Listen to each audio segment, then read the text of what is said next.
Everyone, तो हम R S pre के जो टॉपिक्स हैं वो देख रहे हैं। तो इस लेक्चर में भी हम एक नया टॉपिक देखेंगे जो इस बार सिलेबस में ऐड हुआ है। तो जो नए सिलेबस में टॉपिक ऐड हुए हैं उनमें से क्वेश्चन पूछने की प्रोबेबिलिटी ज़्यादा है, इसलिए हम ऐसे टॉपिक्स को देख रहे हैं और इनको आपको भी बड़े ध्यान से पढ़ना है। तो national commission of for woman, इसको हम इसमें पढ़ रहे हैं। तो हमने देखा था एक तो कॉन्स्टिट्यूशनल बॉडी होती है जो कॉन्स्टिट्यूशन के प्रोविज़न और आर्टिकल या एक्ट के तहत बनती है, और एक स्टेचुटरी बॉडी होती है जो पार्लियामेंट के एक्ट से बनती है, और एक एग्जीक्यूटिव बॉडी होती है जो गवर्नमेंट के किसी ऑर्डर से बनती है। तो ये तीन बॉडियाँ होती है। तो ये जो है ये गवर्नमेंट के एक्ट से बनी हुई है, नॉन कॉन्स्टिट्यूशनल बॉडी है, कॉन्स्टिट्यूशनल बॉडी नहीं है। इसका इस्टेब्लिशमेंट कब हुआ? 1992 में हुआ। क्या इसका उद्देश्य था इस्टेब्लिश करने का? Protecting, promoting and safeguarding the interest and rights of women. ठीक है, तो ये जो हुआ ये national commission for women act के तहत इसका इस्टेब्लिशमेंट हुआ एक्ट 1990 के अंदर। तो पहले जो HRD मिनिस्ट्री था, ह्यूमन रिसोर्स डिपार्टमेंट मिनिस्ट्री, उसके अंडर में ही आता था। बाद में 2005 के आसपास शायद नई मिनिस्ट्री बनी, ministry of women development and child protection right, ऐसी कुछ मिनिस्ट्री बनी, उसके अंदर ये कमीशन बाद में आने लग गया। तो कंपोजिशन क्या है इसकी? Chairperson plus 5 member plus member secretary. Very very important, याद रखिएगा, यहाँ से क्वेश्चन पूछने की प्रोबेबिलिटी बहुत ज़्यादा है। Chairperson plus 5 member plus member secretary. Chairperson जो है should be committed to cause of women, उसको वुमेन्स राइट्स, वुमेन्स के जो इश्यूज़ है उससे ही मतलब होना चाहिए, और वो उसके लिए मतलब एक तरह से आप ये समझ लीजिए कि पैशनेट होना चाहिए। 5 मेंबर जो है इनमें एक एक मेंबर तो SC और ST कम्युनिटी का होना ही चाहिए, और ये जो मेंबर्स हैं इनको एक्सपीरियंस होना चाहिए लॉ का, ट्रेड यूनियंस का, और या वुमेन इस सेक्टर में कोई इश्यूज़ उसने हैंडल किए हो, है ना, हेल्थ, एजुकेशन, सोशल वेलफेयर से जुड़े हुए हो। तो इस तरह के इश्यूज से जुड़े हुए जो मेंबर्स होंगे उनको इसमें जगह दी जाएगी। और एक मेंबर सेक्रेटरी होगा। मेंबर सेक्रेटरी कौन होगा? जो या तो एक्सपर्ट हो मैनेजमेंट में, सोशल वर्क्स में, है ना, सोशल मूवमेंट में, या ऑल इंडिया सर्विसेज का मेंबर हो, सिविल सर्विसेज या यूनियन सर्विसेज का ऑफिस होल्ड करता हो। तो अब इनका मेंबर्स का और जिनका नॉमिनेशन वो कौन करता है? मिनिस्ट्री करती है, सेंट्रल गवर्नमेंट मिनिस्ट्री के थ्रू। उनके salary, service and central government, ये सब सर्विस कंडीशन भी कौन डिसाइड करती है? Central government. अब यहाँ पूछ लेगा, ऑप्शन दे देगा, जैसे स्टेटमेंट दे देगा कि इसका जो कंपोजिशन है उसमें chairman plus 4 members plus member secretary होते हैं। फिर कि इसका जो चेयरमैन है इनका चुनाव जो है प्रेसिडेंट करता है। तीसरा कोई और दे देगा, चौथा कोई और दे देगा, कह देगा गलत स्टेटमेंट बताओ या सही स्टेटमेंट बताओ। तो आपको ध्यान रखना प्रेसिडेंट इसमें कहीं इन्वॉल्व नहीं है, ये स्टेचुटरी बॉडी है, प्रेसिडेंट कहीं इन्वॉल्व नहीं है, इसमें सिर्फ सेंट्रल गवर्नमेंट इन्वॉल्व है ना। तो आपको ये ध्यान रखना। तो 3 साल, अच्छा टेन्योर पूछ लेगा, इसका टेन्योर 6 साल का है, स्टेटमेंट दे देगा। आप कह देगा सही स्टेटमेंट बताओ या गलत कौन कौन सी है, A, B, C, D जो भी है।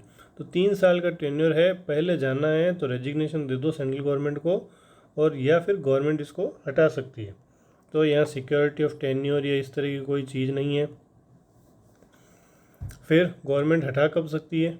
कि या तो बैंकरप्ट हो जाए या उसको जेल हो जाए किसी ऐसे मैटर में जो मतलब मोरालिटी से रिलेटेड नहीं हो, और इसका फिर इस पोस्ट पे बने रहना मॉरल प्रिंसिपल्स के खिलाफ हो। फिर कोर्ट को ये लगे कि भाई ये तो अनसाउंड माइंड है, अनसाउंड माइंड का घोषित करते हुए उसको, या वो खुद कहता है कि मुझसे तो काम नहीं होगा, या 3 लगातार जो कमीशन की मीटिंग होती है उससे एब्सेंट हो जाए। ये वेरी वेरी इंपॉर्टेंट है, पूछ लेगा 4 मीटिंग से एब्सेंट हो जाए, या ऐसा भी कोई प्रोविज़न है क्या 1-2 मीटिंग से एब्सेंट हो जाए। तो 3 लगातार कंजिक्यूटिव मीटिंग से एब्सेंट हो जाए तो उसको हटा सकती है government.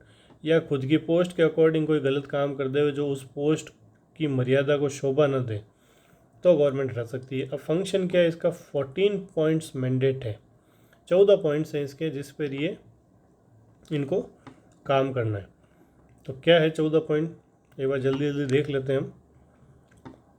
Investigate and examine all matter related to safeguard provided for women under constitutional या लॉ।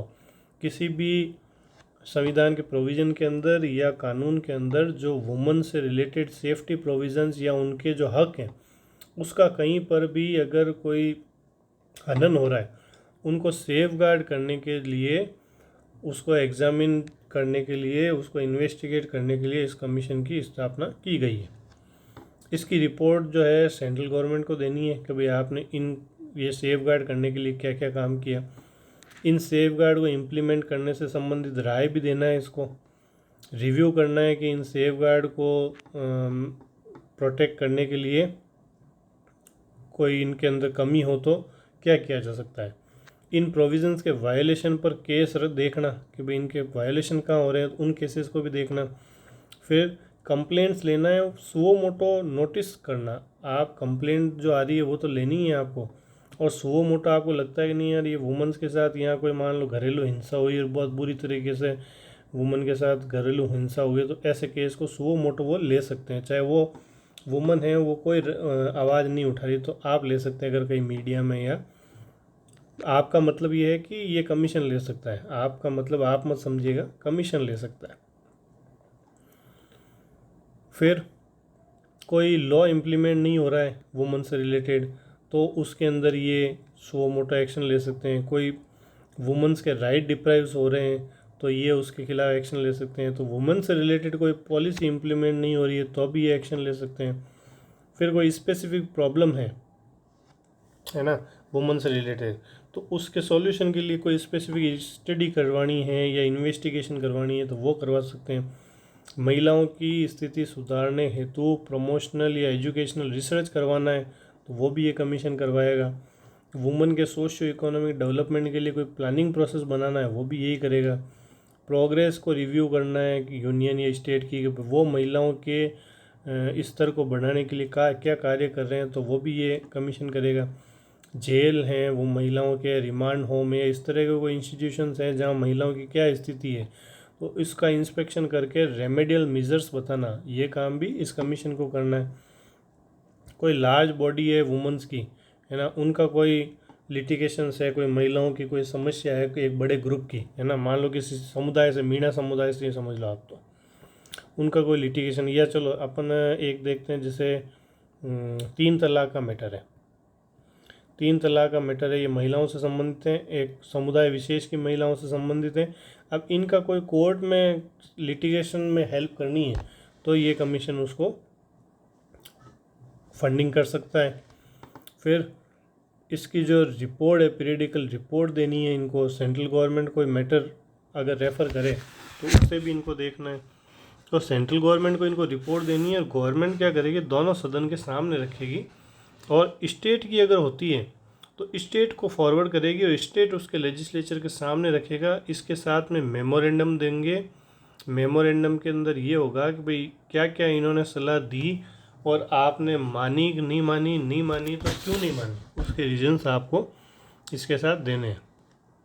अच्छा, वर्किंग 23 हेड है इसके, है ना, तो एक तो ये रिटन कंप्लेंट भी ले सकता है, वर्बल कमेंट भी ले सकता है और सुओ मोटो कंप्लेंट भी ले सकता है। वेरी वेरी इंपॉर्टेंट, पूछ लेगा कि ये वर्बल कंप्लेंट नहीं लेता है, स्टेटमेंट दे देगा नहीं ये वर्बल कंप्लेंट भी लेता है, ये ध्यान रखना। रिटर्न तो देते ही है हर कोई, सुओ मोटो भी देते हैं, ये पूछ लेगा ये सुओ मोटो कॉग्निजेंस नहीं ले सकता, नहीं लेता है। 23 हेड हैं अलग अलग टाइप के, तो हमने कुछ यहाँ लिख दिए जैसे रेप, एसिड अटैक, स्टॉकिंग कर रहा है कोई, या डोरी मांग रहा है, डोरी का केस है, हैरेसमेंट का केस है, बाइगेमी या पॉलीगेमी का केस है, पति ने 2-3 शादियाँ कर ली है, डोमेस्टिक वायलेंस का केस है, ट्रेडिशनल प्रैक्टिस का केस है जैसे सती प्रथा या वो देवनाम प्रियदासी प्रथा, इस तरह की जो प्रथाएं हैं, है ना, तो उस तरह इन 23 हेड से रिलेटेड केस जो है वो ये देखती हैं। अब क्या करेगी, कैसे करेंगे, स्पेसिफिक केस ऑफ पुलिस अफेथिया सेंड टू देम। अगर पुलिस के कोई केस है पुलिस रिलेटेड तो वो उसको भेज देगी। फैमिली के डिस्प्यूट्स हैं कोई तो उनको रिजॉल्व कराने की कोशिश करेगी, उनको काउंसलिंग करके उनको बिना कोर्ट मैटर के रिजॉल्व कराने की कोशिश की जाएगी। या कोई डाटा है तो वो स्टेट अथॉरिटी को अवेलेबल कराएंगे कि भाई आप इस डाटा को स्टडी करके महिलाओं का जो स्थिति है उसको इम्प्रूवमेंट करने की कोशिश करें। या सेक्सुअल हेरेसमेंट का केस है तो उसके अंदर कंसर्न जो ऑर्गेनाइजेशन है उसको फ्रीक्वेंटली डिस्प्यूट रिजॉल्व करने के लिए प्रेशराइज किया जाएगा, भाई आप इसको फटाफट अपने स्तर पे निपटाएं। या सीरियस क्राइम है कोई, तो सीरियस क्राइम के लिए सीरियस क्राइम है तो उसके लिए कोई इंक्वायरी कमेटी भी बना सकती है, इंक्वायरी कमेटी बना के खुद जांच करवा सकती है। इनकी खुद की कोई पुलिस नहीं है, ये भी आप ध्यान रखना, ठीक है। फिर एक पारिवारिक महिला लोक अदालत है, तो जो लोक अदालत है वो इन्होंने सेटअप किया है। तो ये जो महिलाओं से और पारिवारिक घरेलू हिंसा से रिलेटेड मैटर है, सिर्फ वही मैटर देखती है, तो ये काम भी इन्होंने किया है। तो इस तरह से आप इसमें इम्पोर्टेंट तो ये है कंपोजिशन क्या है इसका, कौन कौन इसमें मेंबर ये बन सकते हैं, और इनका टेन्योर कितना है, और सेंट्रल गवर्नमेंट करती है, प्रेसिडेंट करते हैं, ये आपको ध्यान रखने हैं। तो ये जो नए टॉपिक ऐड हुए हैं इनको आप बहुत अच्छे से पढ़ें, इनमें से क्वेश्चन पूछने की प्रोबेबिलिटी बहुत ज़्यादा है ना। और कोई आप इसमें इम्प्रूवमेंट चाहते हैं तो प्लीज़ कमेंट सेक्शन में कमेंट करें। धन्यवाद।